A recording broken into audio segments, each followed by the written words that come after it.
Security cut off their wristbands in front of the lobby orchids, while the automatic doors sighed open to let the heat in. My grown children stood blinking in the noon glare, suitcases in a pile, no room keys, no wristbands, and this felt like a parable, no bus fare. I had just signed the form that made it happen. The manager slid my pen back across the counter with 2 hands, the way people return a relic. After 15 years without a single vacation, after paying for every flight, room, and essential add-on, I canceled the rooms I'd booked for them. That was how the grumbling finally stopped. You may think that's the end of the story. It isn't. It's the middle. The beginning starts with me being careful, and the end is about me being free. My name is Lydia. I am 65 years old, a grandmother to 3, and the person in my family who brings extra sunscreen and a sewing kit with needles already threaded. I went 15 years without a vacation because life rearranged itself around illness, grief, and bills that never once said thank you. When I finally bought us all a week by the sea, I imagined photographs where the water was the exact color of a promise kept. Instead, I got a lobby scene that could have been an ethics lesson set to elevator music. The last time I'd seen the sea, I mailed a postcard shaped like a boat. The stamp was crooked because my hand shook with excitement. That was 15 years ago, a trip that ended with test results and appointments that multiplied like reflections. We entered a long hallway of treatments and quiet bravery.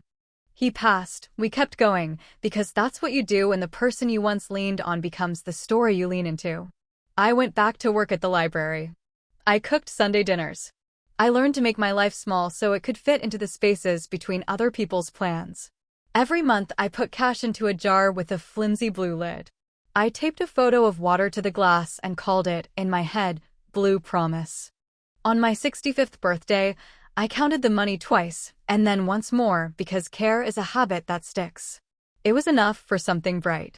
I phoned a travel agent because I wanted a person, not a cart, to hold my hand through the part where you pick a dream and pay for it. Let me build this right, she said.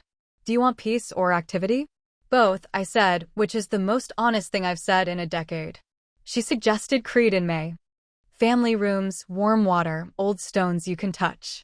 The kind of place that greets you with a cloth and a drink. I thought of my children, Michael and Ava, and their spouses, Brianna and Greg. I thought of my grandchildren, Poppy at 17, Theo at 14, Emma at 9. I imagined the photo we would take where everyone would pretend to be annoyed, but secretly glow. Book 8, I said, and then, because I had promised myself I would not tiptoe around my own money, I added, put it all on my card. I chose ocean view suites for the families and a garden room for myself, because I like leaves better than waves when I'm trying to sleep. I added a boat to Spinalonga, a tour of Knossos, and airport transfers so no one could ever say, we didn't know where to go.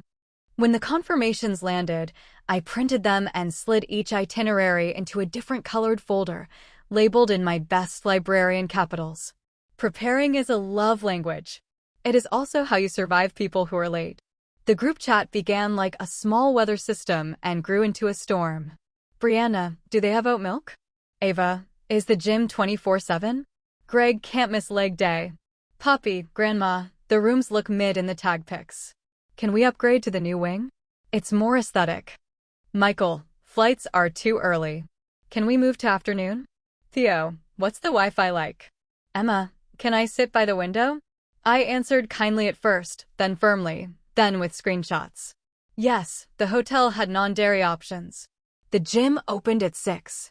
The new wing cost as much as a small used car, and we were not doing that. The flights couldn't be moved without fees that made my eyelid twitch. Wi-Fi existed. We would not be visiting a monastery in the 15th century. And yes, Emma could sit by the window.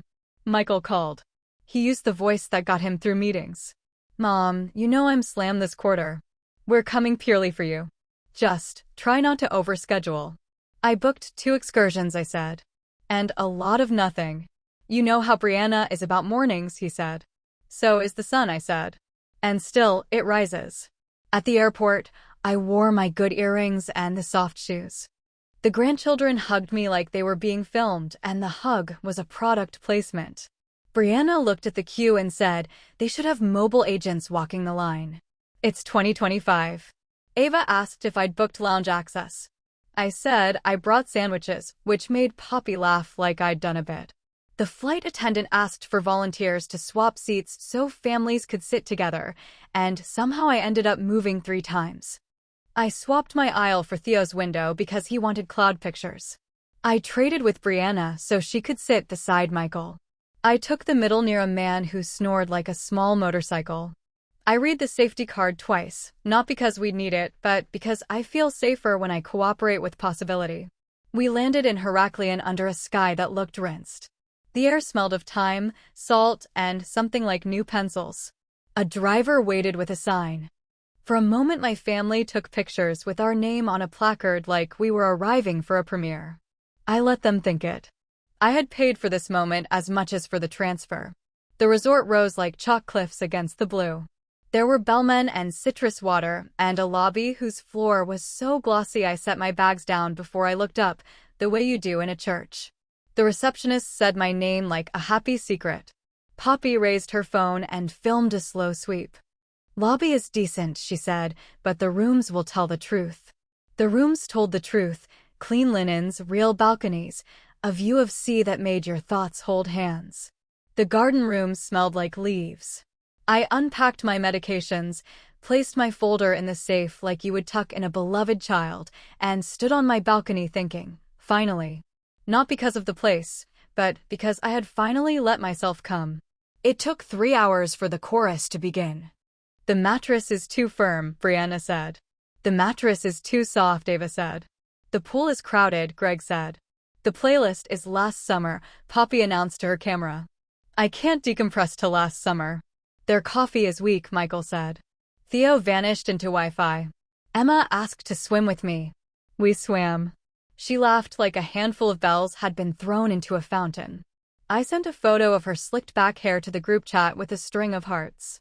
No one responded. Maybe they were busy not liking the coffee.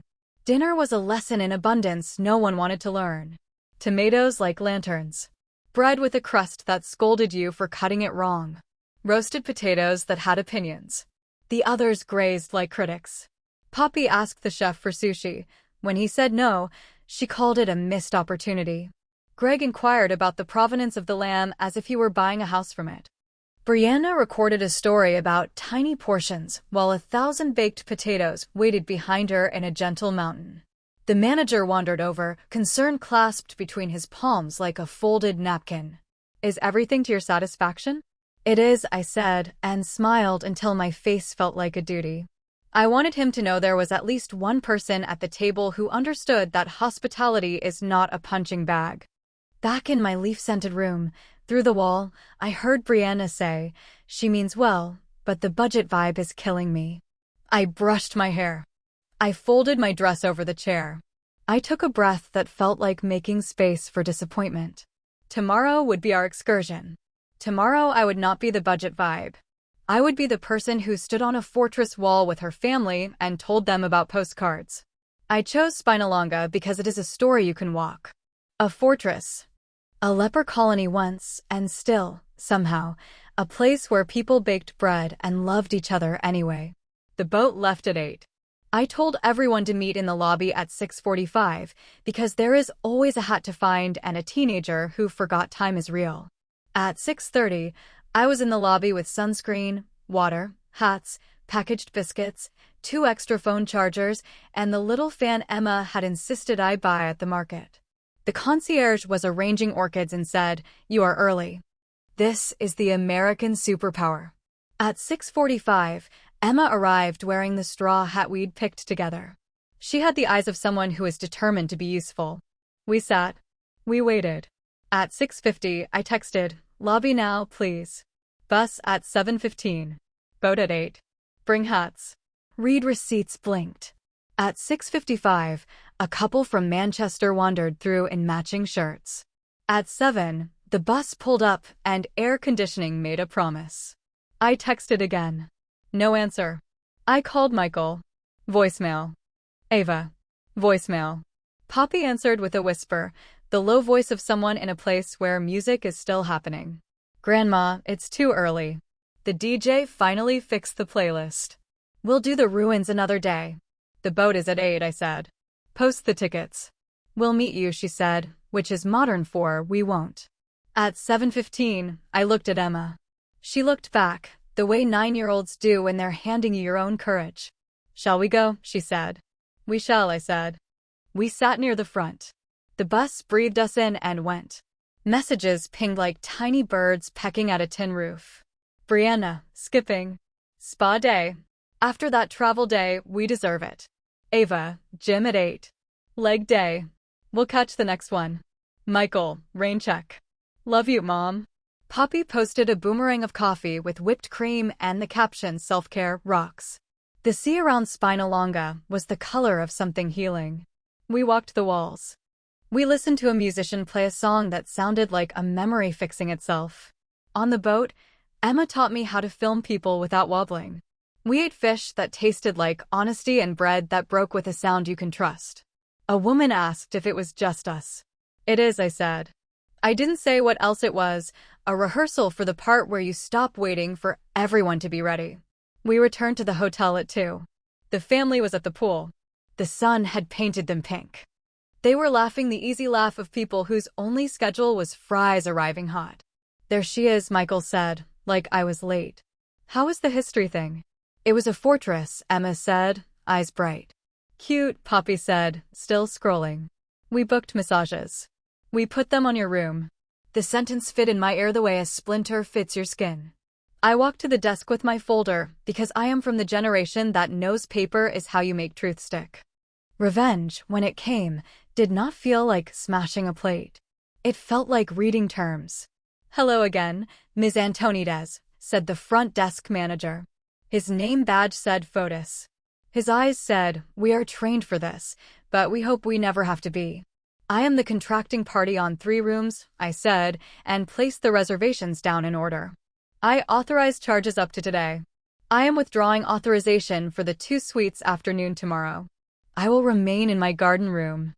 I will personally cover my granddaughter Emma's meals and activities.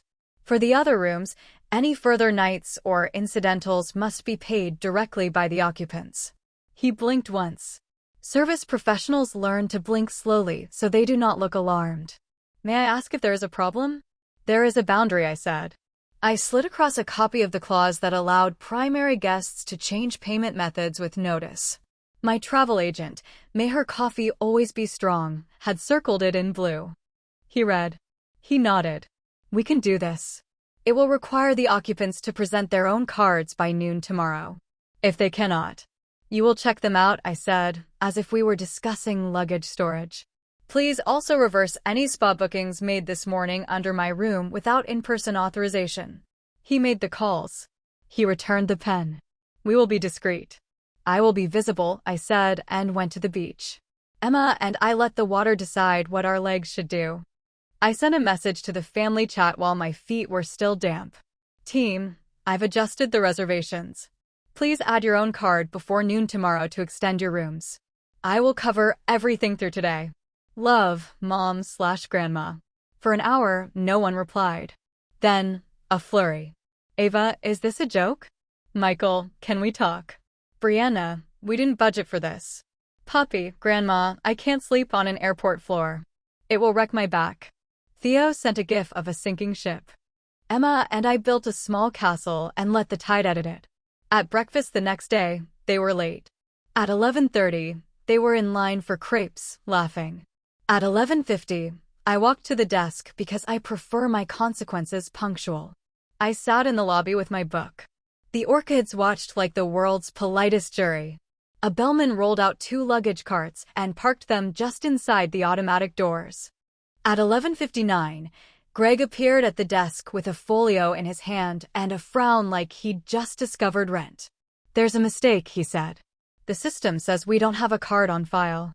There is no mistake, said Fotis, and here he showed why management is a calling. He kept his voice soft. He kept his sentences whole. We require a new payment method to extend your stay. Our mother-in-law is paying, Brianna said, turning the sentence into an instruction. Not after today, said Fotis. He glanced at me. Not for permission, but for witness. Ava stepped in with wet hair and indignation. Mom would never do this, she said, and then she saw me. The sentence unwrote itself on her face. I did, I said. I am still covering everything through last night. Beyond noon, you will need to pay for yourselves. Poppy lifted her phone. I lifted my hand. No filming, I said. She lowered the phone. For once she understood that the internet cannot referee a lobby. Michael tried logic. Mom, this puts us in a tight spot. It teaches a lesson, I said. Do not travel on a card that is not yours, and if you do, treat its owner like a person. Brianna folded her arms. This is humiliating. Humility is different, I said. That one helps. Theo hovered near the luggage carts with the air of someone discovering the real world is not behind a password. Emma stood next to me, a small flag planted in the ground of my decision. At 12:03, no cards appeared. At 12:05, the bellman rolled the carts to the threshold. The automatic doors opened with a polite exhale. The sun fell on my family like a spotlight. Wristbands were collected. We will retain your resort access until the account is settled, said Fotis, and I liked him very much for the way he said we. Until then, you're welcome to use the public beach. You're putting us out on the street? Ava asked. We are checking you out, he said. The street is simply outside. He had a way of turning facts into pillows. Michael looked at me. I saw the boy who had once asked me to hold a frog while he ran for a jar. Can you at least pay for the bus? He said. The ATMs here charge fees. The bus costs €4, I said. If you do not have €4, you should go home sooner and think about why. Greg patted his pockets like salvation would be hiding in the seam. Poppy sat on a suitcase and didn't film herself. Brianna turned redder, whether from sun or anger I could not tell. I gave them information instead of money. Your options: pool cash, Western Union in town, call your banks, use the airport ATM, and eat the fee. You're smart enough to solve this. Today, you will. A tourist walked around our little wall of luggage and pretended not to stare. The orchids kept being orchids. The lobby music did not change to match the drama. Life rarely plays your soundtrack.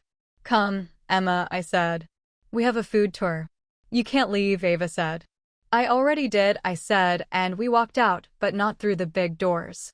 We went out the side, where the sun was a little kinder. The old town tasted like cinnamon and salt. Our guide, a woman with a blue scarf and the kind of voice you'd follow into a cave, handed us warm cheese pastries and told us how recipes travel through time like faithful dogs. A baker named Costas showed Emma how to braid bread and said the secret is not flour but attention. He gave her an extra cookie because she listened with her whole face. We learned a word I wrote down phonetically in my notebook: philotomo.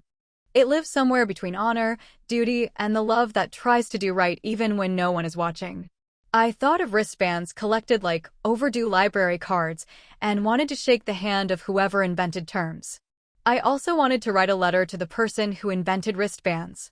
Both are instruments of accountability. At a shaded table, I checked my phone. Messages stacked like plates. Michael, we're at the bus stop. They only take cash. ATM ate my card. Ava, this is a disaster. Brianna, my shoulders are on fire. I can't ride a bus like this. Poppy, Grandma, people are telling me to go live about this. Don't make me look bad. Theo, do we have to go through all this because of one boat? I deleted the reply I wrote twice. Then I sent one: you're capable. Emma ate a pastry and watched my face. Are they okay?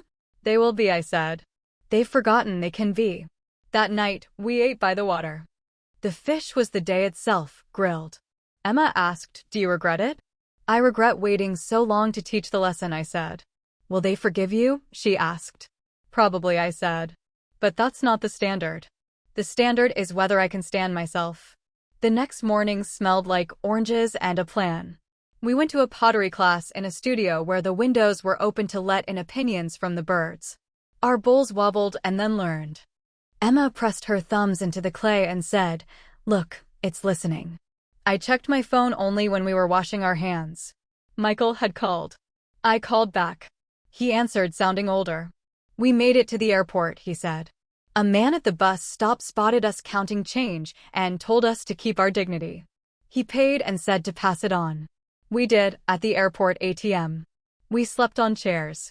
This morning, Ava cried in a bathroom stall and then laughed at herself. I am sorry, Mom. I sat on a stool and let the apology put a hand on my shoulder. I am not an institution, I said. I am a person. I forgot, he said. I treated you like a service. I used the words simpler and easier, like they were compliments. I'm sorry. I love you, I said. Love does not obligate me to finance your disrespect. It obligates me to tell you when you're being disrespectful. He made a sound like he was swallowing a stone and then finding it was chocolate. I deserved that. How are the others? I asked. Ava is quiet. Brianna is furious. Poppy is writing a post and rewriting it. Greg is apologizing to a houseplant in our room. Theo said he'll never travel without cash again. Emma? She is learning how to make a bowl and a boundary. Can we see you at the gate? He asked, hopeful. We have a class at 3, I said. We'll welcome you home with new rules. We used the remaining days like a pie finally cut for the one who baked it. We took an early ferry to a beach where the sand was the color of my mother's lipstick in old photographs. We wrote postcards and mailed them like we were paying back a debt to our past selves. We learned the names of winds and mispronounced them with conviction. I stopped counting what I had paid for others and started counting what I owed myself. A nap without apology, a photo taken just for me, a walk that did not require anyone else to agree. On the last night, we sat on my balcony. The garden whispered.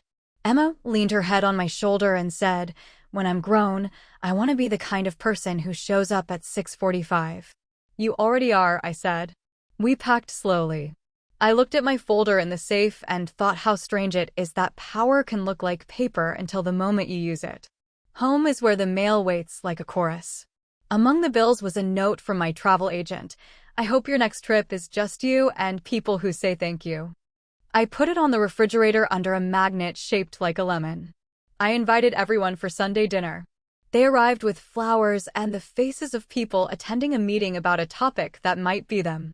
I cooked chicken with lemon, potatoes that made small speeches, and a salad that tasted like honesty.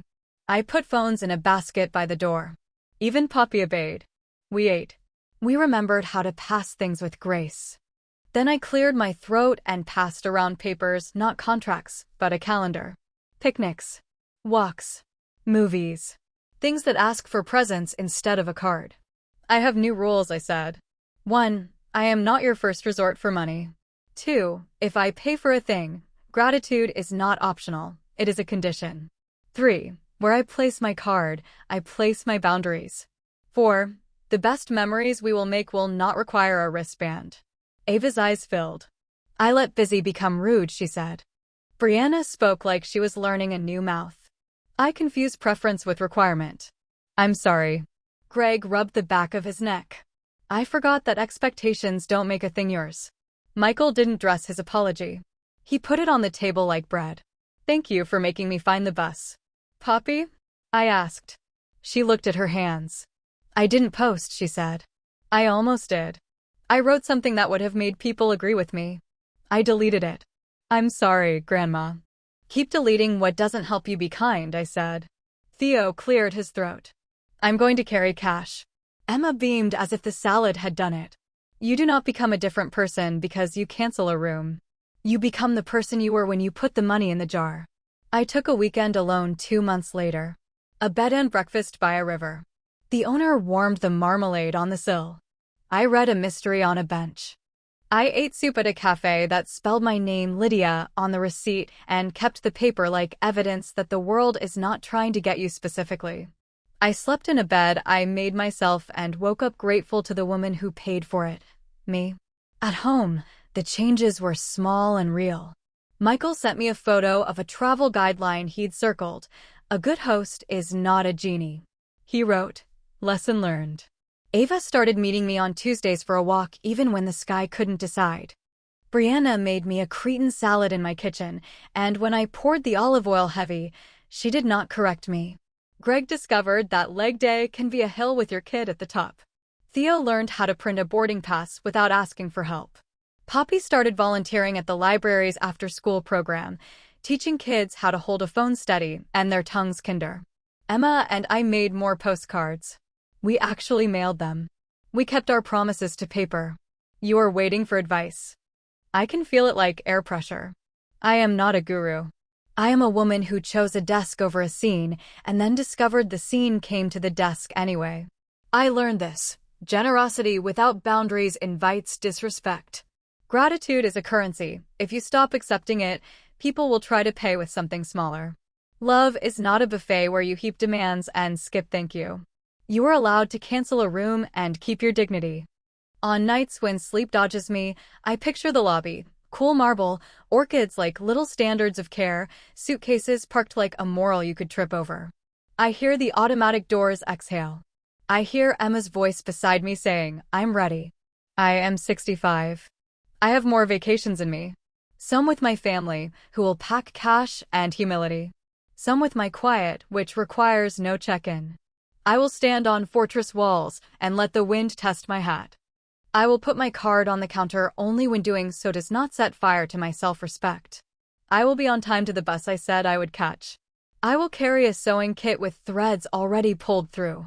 If you are someone's Lydia, consider this your permission letter. You do not need the internet's vote to set a boundary. You need a pen, a clause, and the courage to sit calmly while people who love you learn to take out their own wallets. People wrote to me after they heard about the trip. Friends. Cousins. A woman I hadn't spoken to since high school who said, "How did you keep your voice steady?" The answer is boring. I practiced. In doctors' offices. At school conferences. In lines at the post office. I learned how to be polite in a way that is not a hostage situation.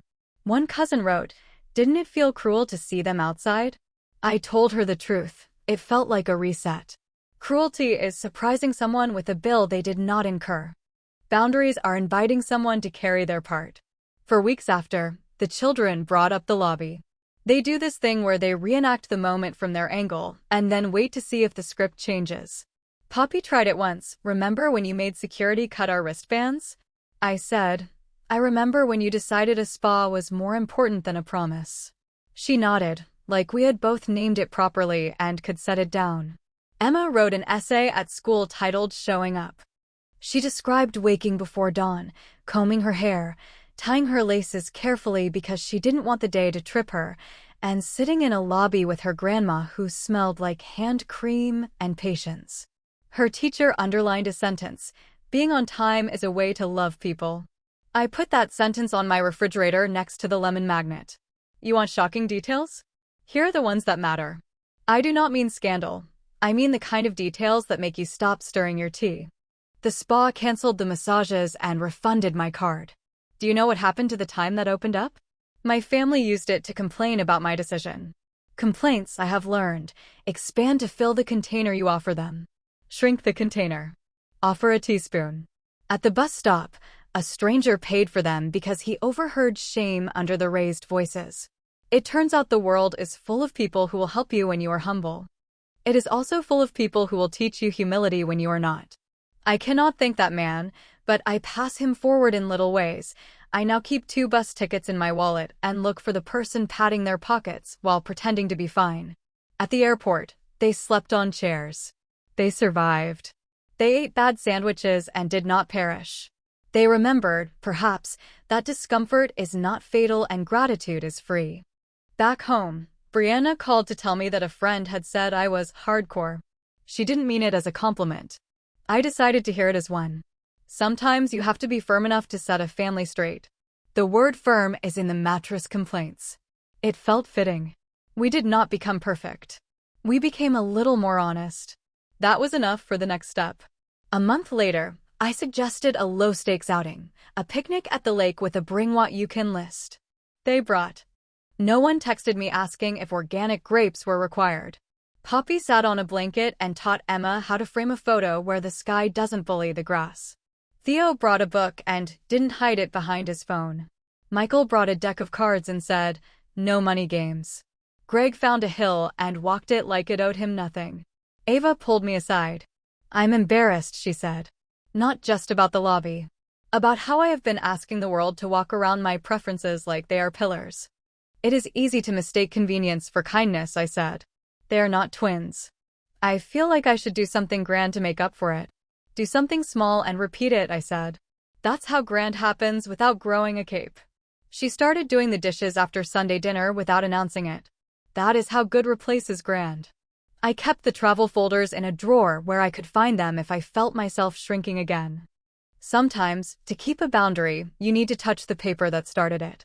Paper does not argue. It sits there holding the truth you asked it to, waiting for you to pick it up. I started a new jar. The label says Quiet Trips. I put $5 bills in there and a note that reads, "No one needs to understand this but you." Sometimes I open the jar and let the bills breathe as if money is an animal that rewards calm handlers. Emma asked if our next trip could include a train. I said yes. I want her to know that trains are a promise you can watch arriving. On the anniversary of the trip, we did something I recommend.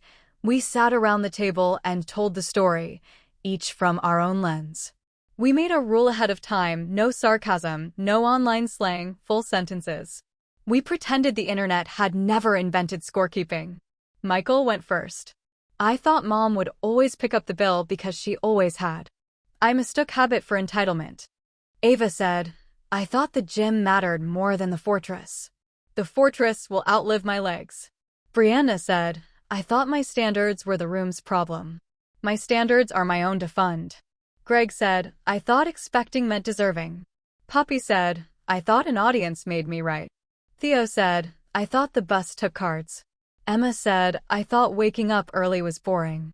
It turns out it is when the day is polite to you." I said, "I thought I had to apologize for boundaries. I don't." We ate cake that Poppy had baked, boxed mix, extra vanilla. She set it down with ceremony. On the top, in careful icing letters, it said, "We showed up. If you are looking for a final flourish, here it is." A thing happened months later that told me the lesson stuck where it needed to. Ava and Greg planned a weekend at a small cabin to celebrate an anniversary. They invited us for the day but said, "We've budgeted carefully, we'll cook." When we arrived, the table was set with napkins that matched their mood. Ava said grace in the way our family does, short, sincere. Halfway through the meal, the power went out. They lit candles and laughed. Greg made tea on a camping stove and said, "Best leg day ever." No one reached for my wallet. No one asked the sky to apologize. We ate and told stories while Rain practiced being useful on the roof. On the way home, Emma leaned forward in the back seat and said, "Grandma, I think we're different now." She meant all of us. She felt it in the car, the way you can feel when a bridge is sound. I nodded. So am I. The postcard on my refrigerator has curled at the edges, so it looks like it is trying to wave. On the back, in Emma's neat hand, it says, "Dear Grandma, I saved for my own ticket to the museum this time. It was better than the photos. I was on time." I pressed it beneath the lemon magnet and thought, this is the fruit of a boundary, bright, tart, unforgettable. If you made it this far, tell me what city you're watching from.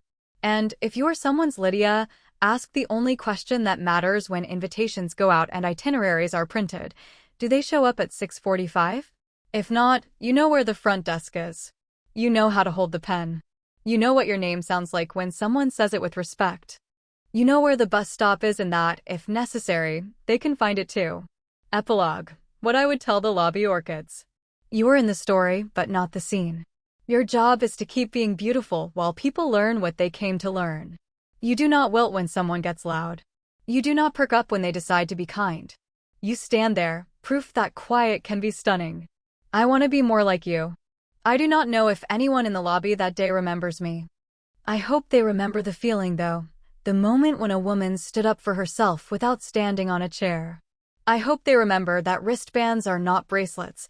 They do not make you royalty. They are just colored plastic that tells a computer you exist in a system that will feed you if you play by the rules. If you want a kingdom, build one where your name is the word that unlocks the door. Return to the beginning. They were outside with luggage and no bus fare. I had done that.